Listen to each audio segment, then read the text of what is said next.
Okay. Right now batteries last time. Now continue. Take a bite of the syrup. I thought for a minute. I didn't know exactly what it meant, but I think I had heard the word before. Seeing my sadness, he continued. Anthropology is a global discipline involving humanities, social science, and natural science. I find my work in culture. You like museums then? I took my head. To study was an interesting job for a high school student. Korekiyo nodded, smiling behind his mask. I'm glad you're interested. I would love to speak about it more, but perhaps we should walk around a little bit. He suggested as I finished the suro and suddenly handed me his. I was about to object when he spoke first. I will need to remove my mask to eat it. I wasn't even thinking about it. Reluctantly, I took it and drank his side again. So what to now? You're still trying to choose, I guess. The yard, he answered quickly. I would very much like to see the new feature installed for the bar. I didn't object as I followed him to the schoolyard and back, where a cluster of seniors surrounded a large ring covering at least half the football field. Miu really outdid herself. A large table sat in the far end, offering skates. You don't plan to go on, do you? I gave him a look. Of course I do. My arm suddenly grabbed as I was pulled to the desk. There's no way I could skate with this dress, in an attempt to keep my voice down. It was likely he didn't hear me or didn't care.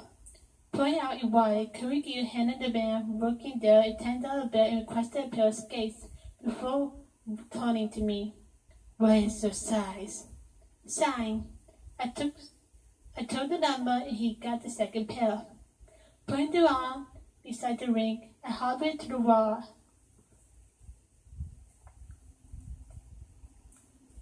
I slowly lifted myself to the ice. So far, I hadn't fallen, so that was an achievement. Once both my feet hit the ice, I began to slowly glide, having no control of my feet. It had been so long, I probably forgot how to skate at all. Suddenly, someone skated past, and I looked up to Korekiyo, looking smug with his arms crossed as he skated backwards, gliding on the ice like he spent his whole life on the rink. Now you're just showing off, I frowned, pushing myself forward to move faster. The skates began taking me in a different direction than I intended, and almost hit a stranger, who swept to the side and avoided the conflict. The rink was full of people already, so this wasn't any easier. I could feel my legs shaking as Korekiyo moved next to me again. They held my arm with his, helping me balance a little easier. I sighed, finishing up the last of the second suro and holding out my free arm to help my balance a little outside. If I fall, you're going down with me, I excused, turned to look at him. The boy suckered, showing his speed. Then don't fall. As I looked around the rink, I noticed others looking at us, whispering among each other. What was going on? What would they say? Don't worry about them. Korekiyo suddenly spoke up, as if he was reading my thoughts. Do not look at I do. As I looked more carefully, I could see he was right. It wasn't me they were looking at. It was him. Why are they staring? Did you do something bad?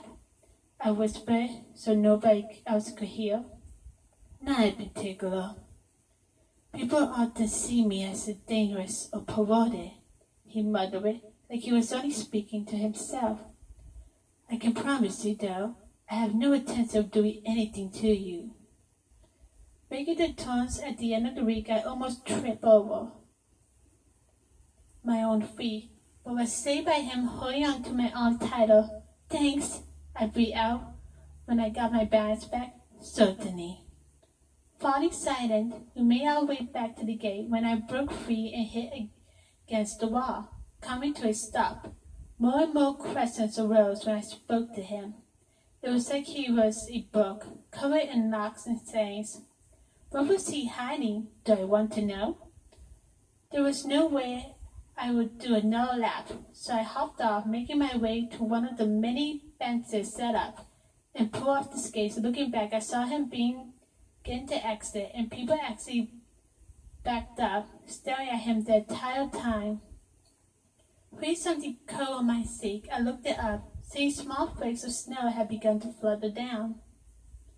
Rubbing my exposed arms quickly, I shivered, and I almost forgotten how cold it was. Now I was wearing a strapless dress. I still have at least worn my sweater too, but that was at Mio's house still. Korekiyo took a seat beside me and pulled off the skates as well, replacing them with his thick boots. That was fun. What did you say? Yeah, I guess it was alright. Mio did a good job. I forced a smile as I spoke her name. Seeing me civil, Korekiyo stood, holding out his hand again. Let's return inside. There's still one more thing we can do. One more? I wondered curiously, taking his gesture to pull me up. What do you mean? Have you forgotten already? Instead of answering, he smiled, laughing to himself as he got